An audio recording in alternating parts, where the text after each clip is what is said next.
Hi, welcome to a new episode in the Internet Surfer, hosting the most horror and creepiest stories from Reddit. Please don't forget to comment, like, share, and subscribe. Enjoy. Stories. What's your best "I've messed with the wrong person" moment? Episode 3. My father was talking to one of his co-workers who had recently been in Honolulu. The guy came back with this story. He was driving around some of the back streets and was passing by a bar when the door flew open and this little guy, just this little, tiny nothing of a guy, came flying out and crumpled into a heap in the parking lot. Right after him came this big Samoan. Samoans can get to be big, and this guy was enormous. Think of a tall sumo wrestler in street clothes bearing down on you. This Samoan reached down, grabbed the little guy, and started beating the living daylight out of him. So, my dad's friend, who just thought it was not fair that a huge man like that was beating up on a little guy, shouted, "Hey," or something like that as he came to a stop on the street.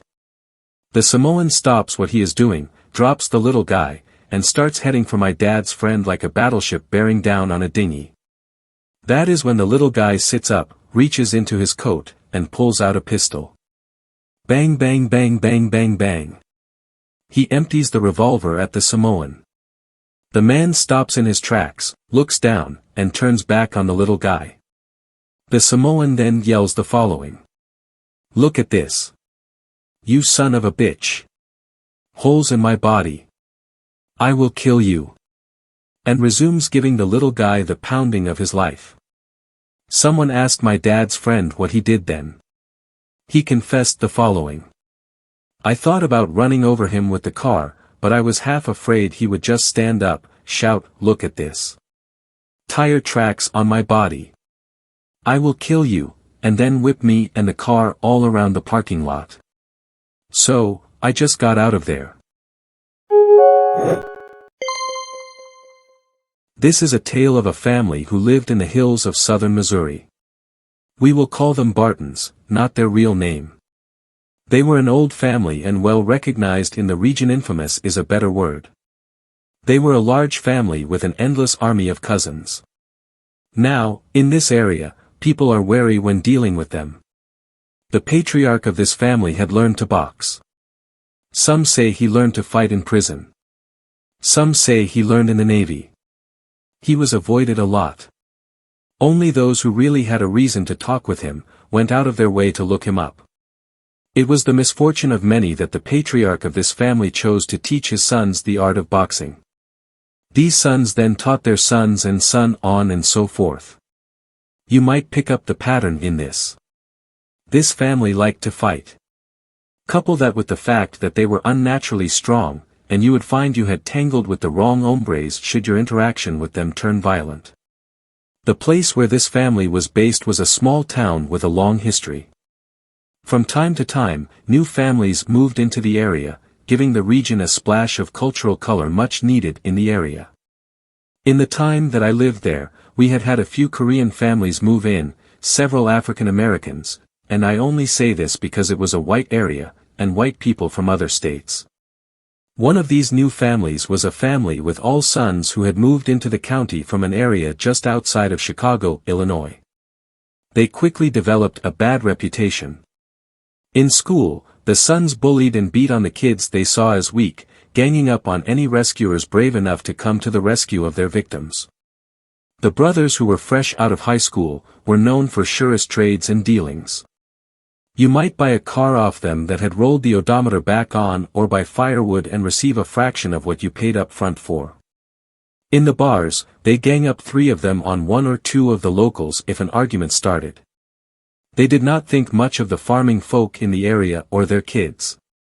They were big city trouble, and we were just the yokels. This lasted up until the night they encountered their first Barton. A pool hall had opened in town behind the video store. Like all grand openings, everyone flocked there. For several months in this small town, this was the place to be. Everyone was there. There were lots of hookups. My brother had married into this family and that second Friday night they were open, my brother and his best friend who was a Barton passed a car parked just down the street from the bar. The windows were down, and they heard a commotion coming from the front seat.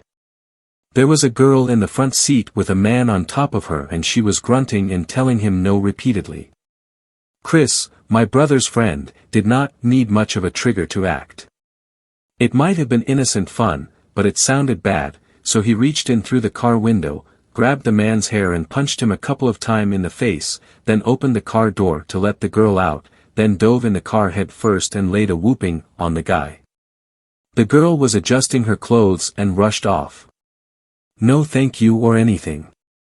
The shrugged. The man in the car sped off down the street. Chris and my brother are laughing about the altercation because it was just a little scrap. No problem. These things happen. They forgot about it and went to have fun shooting pool. About an hour and a half later, my brother and Chris are shooting pool in the back of the hall when they hear some guy shout, "That's them." They look up to see that the guy Chris had beat was back with 5 of his brothers. The part of this story where they fought out in the car, I heard from my brother. The altercation that happened in the pool hall I was there for.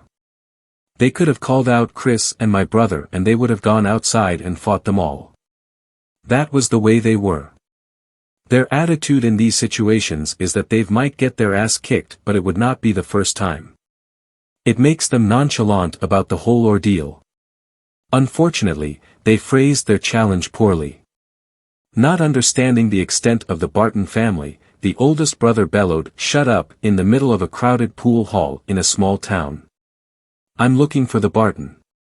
He jumped my brother outside. "If you're not a coward, then come get some." The pool hall was full of Bartons and their cousins. Chris was the first to come forth, but he was not the last. It was satisfying watching that family's look of arrogant superiority melts as they realized just how badly they hanged up.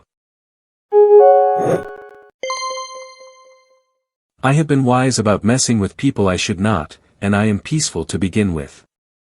But I have been on a lot of the reverse end of it. I do have a lot of experience as a martial artist and as a kickboxing and MMA athlete.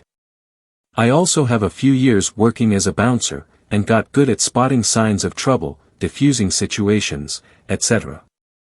I am average height, 5 feet 9 inches, average build, though I am heavier than I look, and an Asian guy who tries to dress okay. I get hired on places where they do not want a scary-looking man to maintain a friendly atmosphere, but someone who can take care of business. When I was 21 or so I was waiting in line for the bathroom. This big, tall man barges past me to make out with his girlfriend or whatever. Normally this is not a big deal. I ask him to wait a bit explaining and I was being polite and friendly. He says, "Get out," and shoves me hard. I shove him back. He shoves me again. I shoved him back. With my jab. In his face. So, we get in a fight in this one-man corridor leading up to the bathroom. His girlfriend is in the bathtub screaming, "OMG guys stop it," repeatedly. I am avoiding his punches and working his gut, his head was like a full head length above mine, and land a few shots on his face. I twist around him, kick him down.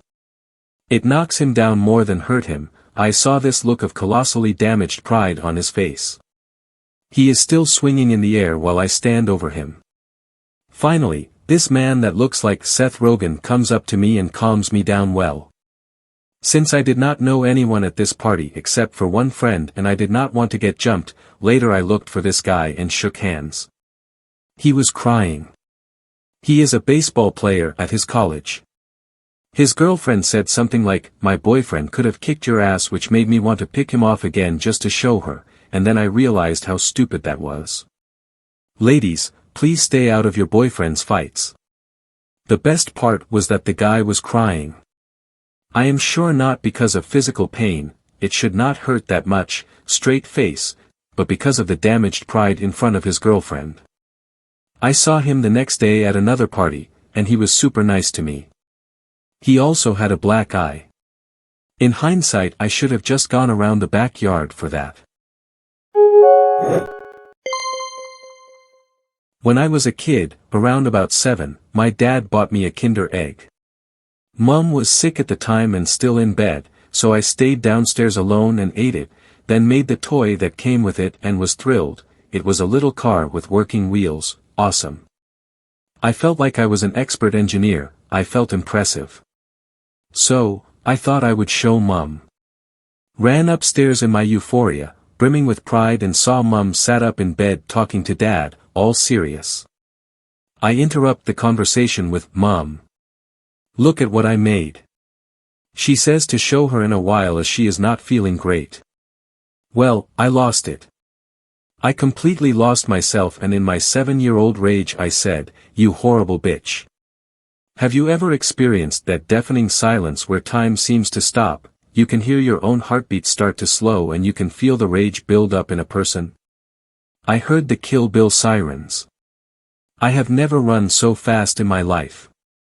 I heard my mum's heavy footsteps flying after me down the stairs. She used to run relay for the city. She was so fast, I could not find a hiding place quick enough. Oh no!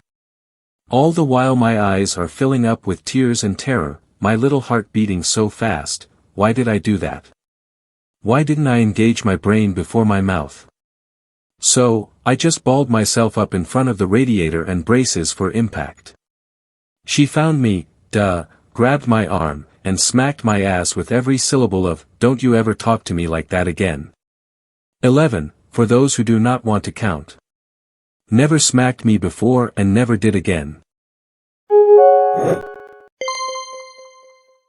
I was about 15 at a bar in Scotland drinking with all my friends. A guy 2 years older than us who was very muscular, but the puffy type of muscle that looked great, but wasn't bodybuilding. He picked a fight with a sheep farmer's son who was 170 pounds and about a foot smaller than him. The little chap resisted the grounding for as long as he could before the pushing and shoving started. Goliath did not know what hit him. Years of early mornings moving feed and wrestling sheep shone through as this wiry little one annihilated him in front of 30-plus people. The speed that the punches landed was jaw-dropping, a few to the face before a breath-stealing belly smash saw him bent double and then a knee to the face with his hands locked round the back of his head. He was knocked cold. Nose so badly smashed he needed surgery. Man, I still feel for that guy, he did not stand a chance. At 21 I got into a bar fight. Ended up knocking a guy out and breaking his cheekbone and knocking out 3 teeth in the process. After our scuffle someone goes, "Dude, he's a cop." Heart dropped. I just knocked out an off-duty officer of the law. Long story short, got arrested and eventually sued. Ended up costing me around $25,000. Luckily, the legal charges dropped down to a simple violation, but coming from an immigrant low-income family made the $25,000 seem like a daunting task. Never told my parents about the lawsuit. They think the initial $6,000 I paid for the lawyer and hospital fees was all I had to pay. So, I ended up taking a private loan out by myself to pay the rest. At 25 now and only $3,500 left to go. Eye-opening experience, never again. Tied me up financially for over 4 years. Only solace I take is that everyone who I have spoken to about this guy, over 30 people, have all said he is a real dirtbag. I could have gotten away with spending less, but being raised like I was I did not really have or know of certain resources. I for instance ended up representing myself in the civil case because I did not have the money to get a lawyer. So that was an experience all on its own. I could have pushed him to drop the lawsuit because he was doing some illegal stuff prior to our fight. Really should have fought harder but felt my hands were tied back then. This thing ruined my senior year at the school, had to get more hours at my job and drop out from the soccer team, then held me back financially because I got an awful loan with a high rate paying $600 a month and all of it going to interest because they charged that on the front end. Damn you Discovery. I know my fault for not asking the right questions.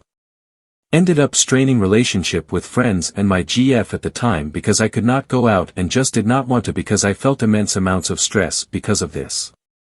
That tied with a lot of family money issues which I feel responsible for just made a mess of this whole thing. Learning experience, nonetheless. So, I am an EMT, we pick up this belligerently drunk like mid-20s male from the side of the road. I do not like being in the back of an ambulance with a man bigger and more violent than I am, so I will ask for a police officer to ride in the back on occasion. So, man was big, tattooed up, a real meathead, and wanted to fight someone. So, I asked for a police ride along. I get this 5'1" woman who must weigh 120 pounds soaking wet. We start riding toward the MTF and he is just getting even more ridiculous. So, as I am trying to calm this guy a bit, this woman steps up and tells the guy to sit down and let me do my job. He does not like getting bossed around by homegirl, so he starts yelling and trying to get off the gurney. She just put up her hand and said she would tase him if she got to 3. He stands up, takes a step forward and she just says 3. No countdown, no warning. The look of horror in this guy's eyes as he realized what was about to happen. I request her all the time now. Was on the tube in London when 2 homeless crack addicts walk on. One guy and one girl totally off their heads shouting at the top of their lungs at each other.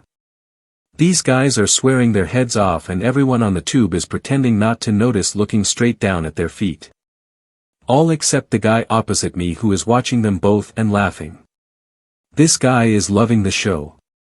Anyway, crack addict 1 sees this guy laughing and bounds over to him. Standing right over the guy opposite me he shouts, "What you are laughing at?" Anyway, this laughing man just stops laughing and stands up. He is about 7 foot tall and built like a brick house. In the crack addict's face he just says calmly, "I'm laughing at you, what of it?" The crack addict instantly backs up to his sag-hag girlfriend and sits in silence until the next stop. The carriage I am on erupts in a round of applause for the man who made this pair shut the hell up. This guy is like Batman. I shake his hand thinking I am Robin. About 15 years ago my grandpa went on a business trip for work. He was around 55 at the time and he is only 5 feet 8 inches so he is not a large man. But he is an 8th degree black belt. So not only does he know how to kick ass but has taken a fair share in hits. Anyway, he was at the airport and was looking for his taxi. When he was looking at the signs for his car, a 20-year-old man, full on sprinting, runs into him. Them both fall on their asses but being a nice guy, my grandpa goes to help him up. The guy, who is still on the ground, clocks him the face. Well, old grandpa was having none of that. He starts to punch him in the face with such force that the guy's head was bouncing off the concrete. Turns out the guy was running from the police officers. Do not mess up with old people. Played basketball in an office league with a former Israeli soldier. He was one of the most intimidating people I have ever known. 5'10", 225 pounds, square shoulders, barrel chest, and an air of friendly playfulness with a strong hint of violence erupting at any time. So, one day we are playing pickup basketball at a park near the office at lunch. We are playing against some local guys, troubled inner city types, and they are making the game a lot more physical than it needs to be. Throwing elbows, lowering shoulders, etc. Just being assholes. I did not see how it started, but a scuffle began between the Israeli guy and one of the locals under the basket. I looked in time to see the local guy take a half swing. The Israeli guy kept his cool, and calmly did something like shoving his thumb under the guy's sternum and pat him on the back with the other hand. It was hard to see what he did exactly, but the guy went down hard with his limbs flailing. I have never seen such a one-sided confrontation. I will never forget how businesslike and calm the Israeli guy was. Terrible at basketball though. Friends and I decided to hide in the ditch by my driveway, and when cars drove by an average of 50 miles per hour, throw water balloons at them. Well, we hit a ram like 85,000.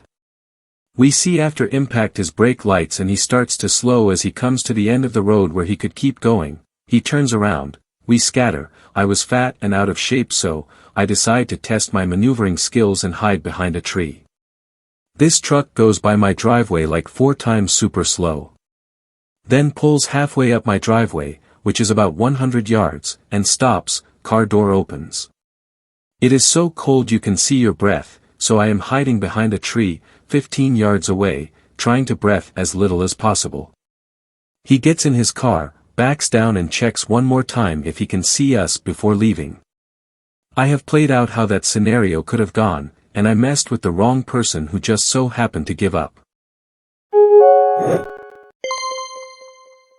My mom told me a story when she was in middle school or high school. Well, she went to school with Kimmy Gibbler before she went into star in Full House. Now my mother had grown up in the bad part of her hometown, and it was either be mean and left alone or be nice and get taken advantage of. So, she grew up not taking shit from anyone and knowing how to fight. Like really fight. So, one day Kimmy encounters my mom and starts running her mouth. Wrong decision. I believe even a curb stomping was involved, but she did not give a lot of details involving the fight. Suffice it to say her ringtone is now the Full House theme song when she calls, and I know very well that my mother brought me into this world, and she is more than capable of taking me out. This happened when I was about 10 or so. My friends and I had broken apart a harmless plunger dart gun and had turned it into a killer blowgun death machine. We took the barrel and reversed and attached another piece at the end which decreased the diameter where the projectiles came out of to increase the pressure. We attached this to the end with duct tape. The inside had a sort of step to it after this, so we made a little funnel piece and wedged it down there so the transition would be smooth. Neighbor had this shrub with little red berries. You know what I am talking about, not edible berries but hard ones for throwing at people. We would pick them by twisting them off to make them spiky, so if you threw them exactly right, they would poke the hapless victim. So, one night I thought it would be a great idea to test out the weapon on passing cars. A lowered truck races by, the window cracked about halfway down. I take aim and unleash one of the red berries. The truck slams on its brakes and sort of fishtails to a stop. The driver door is kicked open and out comes Angel, a well-known 4 feet 10 inches gangbanger whose parents had grossly misnamed. He had killed people and had tattoos signifying this, I do not really know. What I do know is that he started running towards me with his little infant legs with a little red object speared just below his right eye, red blood drops like tears running over other tattoo tears. I was super worried he was going to shoot me or something, but instead he said, "What the Holmes, you could have shot my eye out, dangerous you." I started laughing, imagining him riding around on the shoulders of another gang-banger Master Blaster style holding a handgun sideways. You think this funny, Holmes? He tried to kick me, but his leg only came up to my knee. I started laughing harder as he tried to pull on my arm to bring me down to his level. We spun around majestically in a few circles under the pale moonlight. Eventually he relented, panting heavily. That's what I thought, bitch. He ran like an angry toddler back to his still running car and sped off down the street. I stood in the driveway, laughing hysterically but also thankful I was not gunned down by the Sith equivalent of Yoda. During my first year of high school, I joined the school's Ndrak unit because I thought it would make me an effective leader. The Naval Science Instructor or NSI was an active senior chief SEAL and was someone who had exceptionally low tolerance for screwing around. Then you had the Senior Naval Science Instructor or SNSI, whom was a laid-back commander who only taught the juniors and seniors. One day all the first-year cadets were in Senior Chief's class, when a disgruntled parent decided to walk into class, unannounced, blurting something about how, "This class is too hard on my kid," and, "You need to lay off of these kids." Senior Chief was a fun guy when he wanted to be and was no way too hard on us. He knew our limits and would only push us as far as we could handle. Senior Chief turns around, looks this guy dead in the eye and stays silent. We all knew it was about to happen. Meanwhile the commander walked out of his office. We call attention on deck. He tells us to continue and walks calmly between the senior chief and parent and takes his seat in the back of the class and just watches. This parent starts yelling, "If you're going to beat on my kid, senior chief never touched anyone for anything despite breaking up a couple of fights in the lunchroom, then I'm going to beat on you." This guy pulled his fist back to hit the senior chief, and before he could even throw his fist forward, he was punched square in the nose then pinned against the wall. Senior Chief in all his calm American-made glory finally replied, "What's the problem?" In the politest way possible.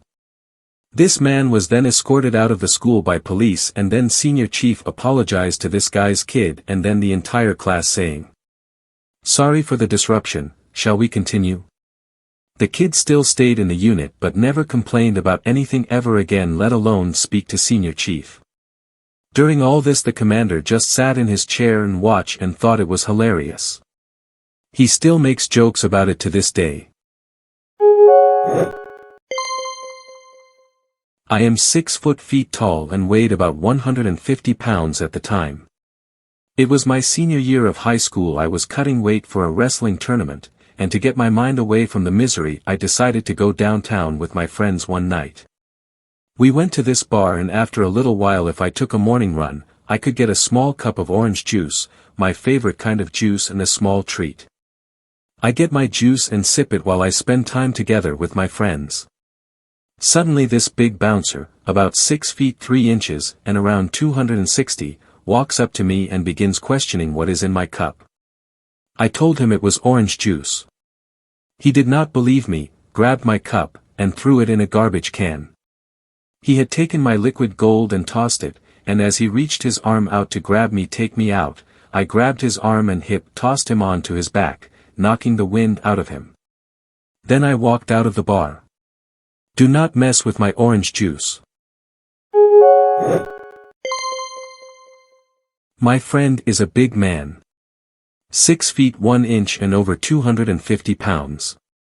He is overweight in the same sense that so are NFL defensive linemen, i.e., he could bench press Ops mom. He is a giant teddy bear. Super laid back and smokes a lot of pot. Until this, the angriest I have ever seen him, as mildly irritated. A group of us are at a local bar sitting on the patio one night when a group of drunk guys walks by and gropes my friend's girlfriend. Before anyone can stop him, he has the guy by the hair and is smashing him face first into the picnic table. He then proceeds to throw him to the ground, jumps on top of him and starts strangling him with his bare hands. It took 4 people to pull him off the guy. We finally have my friend restrained and the other guy has been helped off and let out. My friend takes a deep breath and just says in his normal tone, "Me cool. Somebody gimme a cigarette." I was friends with a girl who was only 4 feet 11 inches at 17. Her father was a judo instructor, so she had been learning forever. She was in a competition and had to enter one weight class up due to lack of entries. The opponent was a girl at the top of that weight class, older, much taller, and just generally bigger than she was. She got this girl down in an armlock submission hold, but she refused to submit, so my friend just kept adding the pressure. The referee was right there asking her if she wanted to tap out too, but she would not. Crack went her shoulder, broken in 2 places. When I was 20, I tried to mess with my father. I had been taking martial arts for a few years and figured I could get my father in an arm lock. I am 6'5" and 250 pounds while my father was 5 inches shorter and around 40 pounds lighter, so I figured how hard could it be. Well, he was in the kitchen, so I started to try and get him into a lock when he decided his youngest son needed to be shown who was in charge. He grabbed a hold of my hand and just crushed my fingers in his grip. I was wearing a ring and the feeling my fingers crushing together in his grip made my mind blank, and I quickly remembered that, while my father had no fight training, he did spend most of his life on a farm wrangling oxen and so had an iron grip. I try not to cross him after that. Back when I was in 4th or 5th grade, my friends and I used to wrestle on the school bus. We had this ancient lady for a bus driver and she either did not care or did not notice. Well, I was the reigning champion and would even take my friends on 2 versus 1 and win. One day there is a new kid on the bus. A small Asian boy. On the way home I sit in his seat next to him and I say something like, "If you're gonna ride my bus you got to wrestle me." Well, this small little Asian boy hooped my ass the whole ride home. After that we included him into our group of friends. I wonder what he is up to these days. Thanks for watching. Please comment, like, share and subscribe, The Internet Surfer on YouTube for more horror and scary stories.